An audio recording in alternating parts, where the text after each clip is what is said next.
Mais laissant cela, je dirais que la coutume de tous les gentilshommes de la maison était de se retirer aussitôt après le souper chez Madame la Duchesse, où à côté des passe-temps agréables comme la musique et les danses, qui étaient ordinaires, on proposait parfois de belles questions. D'autres fois, on se livrait à des jeux d'esprit au gré de l'un ou de l'autre, dans lesquels, sous des voiles divers, les assistants découvraient souvent par allégorie leurs pensées à ce qui leur plaisait le plus. Parfois, naissaient d'autres discussions sur diverses matières, ou bien on lançait de vives railleries. Souvent, on faisait des devises, comme nous disons aujourd'hui, et l'on prenait un plaisir merveilleux à ce genre de propos, car, comme je l'ai dit, la maison était pleine de très nobles esprits. Parmi eux, comme vous savez, les plus renommés étaient le seigneur Ottaviano Fregoso, Messire Federico, son frère Julien de Médicis le Magnifique, Messire Pietro Bembo, Messire Cesare Gonzaga, le comte Ludovico da Canossa, le seigneur Gasparo Pallavicino, le seigneur Ludovico Pio, le seigneur Morello da Ortona, Pietro da Napoli, Messire Roberto da Bari, et une infinité d'autres très nobles gentilshommes. Outre cela, il y en avait beaucoup qui, encore qu'ils n'y s'y tinssent pas ordinairement à demeure, y passaient une grande partie de leur temps, comme Messire Bernardo Bibbiena, Lunico Aretino, Giovanni Cristoforo Romano, Pietro Monte, Terpandro, Messire Niccolo Frisio, de manière que toujours se rassemblaient là poètes, musiciens et toutes sortes d'hommes plaisants et les plus excellents dans tous les domaines qui se trouvassent en Italie. Quand donc le pape Jules II eut par sa présence et avec l'aide des Français réduit Bologne à l'obéissance du siège apostolique en l'an 1506, alors qu'il retournait vers Rome, il passa par Urbino où il fut reçu avec tous les honneurs possibles et avec le plus magnifique et le plus splendide appareil qu'aucune autre noble cité d'Italie eût pu préparer. Si bien qu'outre le pape, tous les seigneurs cardinaux et autres courtisans demeurèrent extrêmement satisfaits. Et il s'en trouvèrent d'aucuns qui, attirés par la douceur de cette compagnie, après le départ du pape et de la cour, demeurèrent plusieurs jours à Urbino. Durant ce temps, non seulement on continuait l'usage habituel des fêtes et des plaisirs ordinaires, mais chacun s'efforçait d'ajouter quelque chose, et principalement dans les jeux auxquels presque chaque soir on se livrait.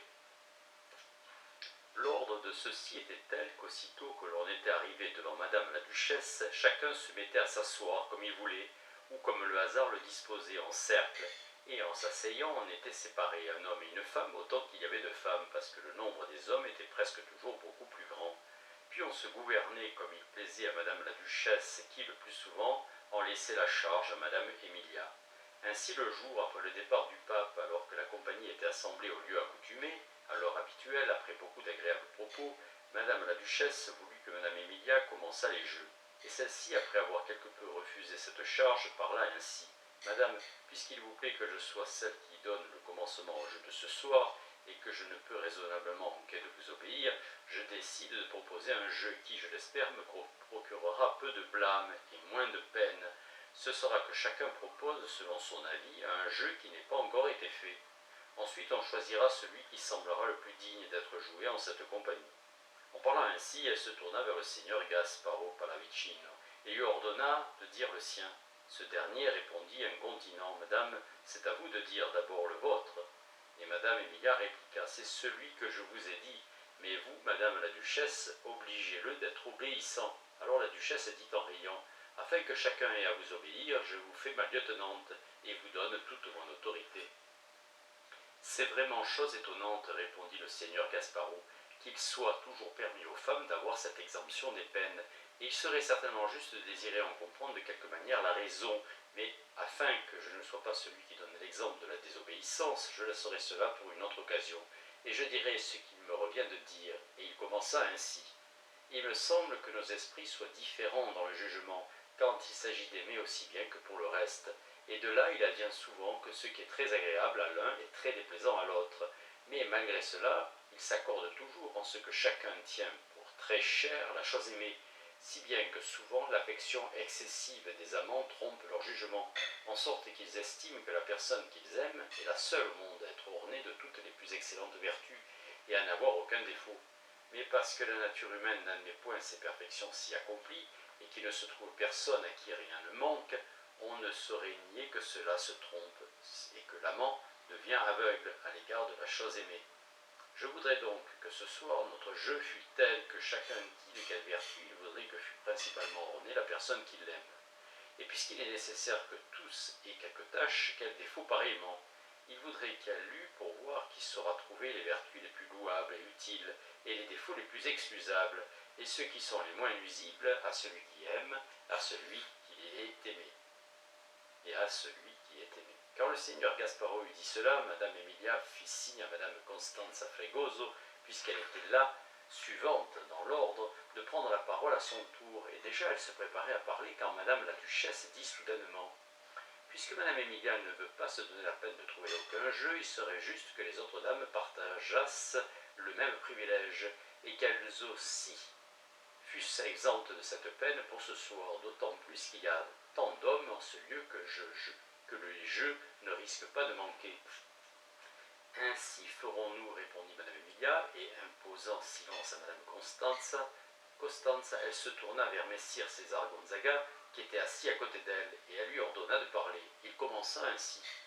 Qui veut soigneusement considérer toutes nos actions trouve toujours en elles différents défauts, et cela vient de ce que la nature diverse tant en ceci que dans les autres choses a donné à l'un la lumière de la raison en une chose et à l'autre en une autre. C'est pourquoi il advient que l'un sachant ce que l'autre ne sait point, en étant ignorant de ce que l'autre comprend, chacun connaît facilement l'erreur de son compagnon, et non pas la sienne, de manière que nous croyons, pour être très sages, et peut-être surtout en la chose, nous sommes les plus fous. Pour cette raison, nous avons pu voir dans cette maison que beaucoup d'hommes qui au début étaient réputés très sages ont été reconnus le temps y a passé comme les plus grands fous du monde, ce qui n'est venu de rien d'autre que de notre attention. On dit en effet qu'en Pouille, on joue de nombreux instruments de musique tout autour de ceux qui ont été mordus par la tarentule, et que l'on essaie des sons variés jusqu'à ce que l'humeur qui fait la maladie, par un certain accord qu'elle a avec un des sons, l'entende et soudainement se meuve et agite tellement le malade que par cette agitation il retrouve la santé. De même, quand nous avons senti quelques secrètes traces de folie, nous l'avons stimulée si subtilement, avec tant de persuasions différentes et de manières si variées, que nous avons finalement compris où elle tendait, et puis après avoir connu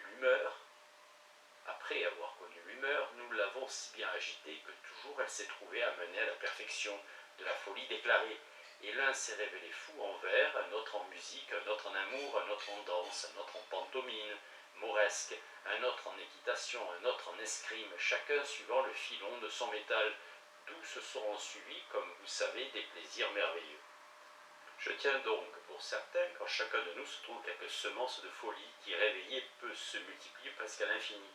C'est pourquoi je voudrais que ce soir notre jeu fût de discuter sur ce sujet, et que chacun dise, en admettant que je doive devenir fou de façon déclarée, de quelle sorte de folie pense-t-on que je dois être atteint, et à propos de quoi, en jugeant du résultat d'après les étincelles de folie que l'on voit journellement sortir de moi, et que l'on dise la même chose de tous les autres en conservant l'ordre adopté dans nos jeux, et que chacun tâche de fonder son opinion sur quelques vrais signes et arguments. Par ce moyen, nous tirerons de notre jeu le profit de connaître chacun nos défauts, grâce à quoi nous pourrons mieux nous en garder. Et si la veine de folie que nous découvrirons se trouve si abondante qu'elle nous semble sans remède, nous l'aiderons, et selon la doctrine de Fra Marionno, nous aurons gagné une âme, ce qui ne sera pas un petit gain. L'on se mit à rire fort de ce jeu, et il n'y avait personne qui pût se retenir de parler. L'un disait « ma folie, ce serait de penser », l'autre de regarder, un autre disait « je suis déjà devenu fou d'aimer », et autre chose semblable.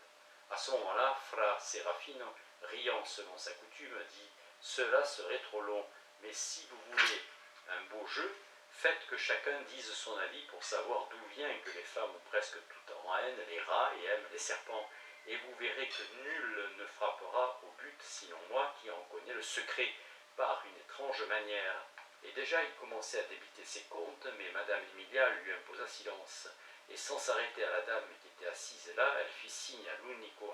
Aretino, dont le tour était venu, de parler.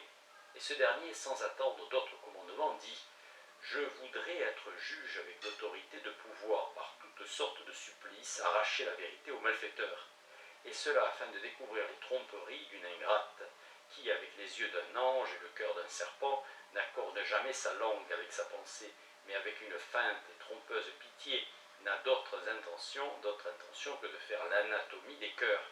Et il n'y a pas dans la Libye sablonneuse de serpent si venimeux qu'il soit aussi friand de sang humain que cette créature fausse, qui non seulement par la douceur de sa voix et ses paroles emmêlées, mais aussi par ses regards, ses sourires, sa contenance et toutes ses manières, est une véritable sirène. C'est pourquoi, puisqu'il n'est pas permis d'user comme je le voudrais de chaînes, de cordes ou de feu pour savoir une vérité, je désire le savoir grâce à un jeu que voici, que chacun dise ce qu'il croit que signifie cette lettre S que Madame la Duchesse porte sur le front.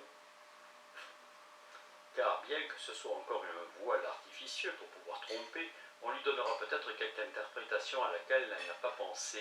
et il se trouvera que la fortune, spectatrice pitoyable des martyrs et des tourments des hommes, l'a amené par ce petit signe à découvrir sans le vouloir l'intime désir qu'elle a de faire mourir et d'enterrer tout vif dans le malheur celui qui la regarde ou qui la serre. Madame la Duchesse se prit à rire, et l'unico, voyant qu'elle voulait se justifier de cette accusation, dit « Non, ne parlez point, madame, car ce n'est pas maintenant votre tour de parler. » Madame Emilia se tourna alors vers lui et dit « Seigneur Unico, il n'y a aucun de nous qui ne vous cède en toutes choses, et principalement à la connaissance du cœur de Madame la Duchesse. Et comme vous le connaissez mieux que les autres par le moyen de votre divin esprit, vous l'aimez encore plus que les autres, qui, ressemblant à ces oiseaux à la vue faible, qui ne peuvent regarder fixement le disque solaire, ne peuvent connaître aussi bien sa perfection.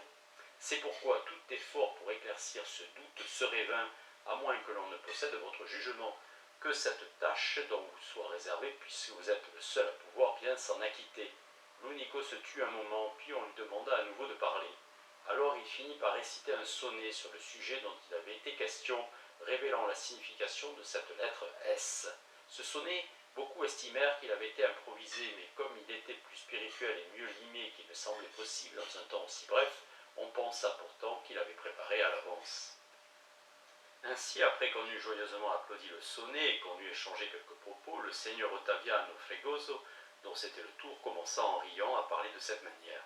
« Messeigneurs, si je voulais affirmer que je n'ai jamais ressenti de passion amoureuse, je suis certain que Madame la Duchesse et Madame Emilia, encore qu'elles n'en crussent rien, voudraient faire semblant de le croire et diraient que cela vient de ce que j'ai désespéré de pouvoir jamais amener une femme à m'aimer. À la vérité, jusqu'à présent, je n'ai pas essayé avec suffisamment d'insistance pour qu'à juste raison je doive désespérer de n'y pouvoir jamais parvenir. Si je ne suis pas arrivé à le faire, ce n'est pas parce que je fais si grand cas de moi-même ou que je prise si peu les femmes que j'estime, qu'il n'y en a pas beaucoup qui soient dignes d'être aimées et servies de moi, mais c'est plutôt parce que j'ai été épouvanté des continuelles plaintes de certains amoureux,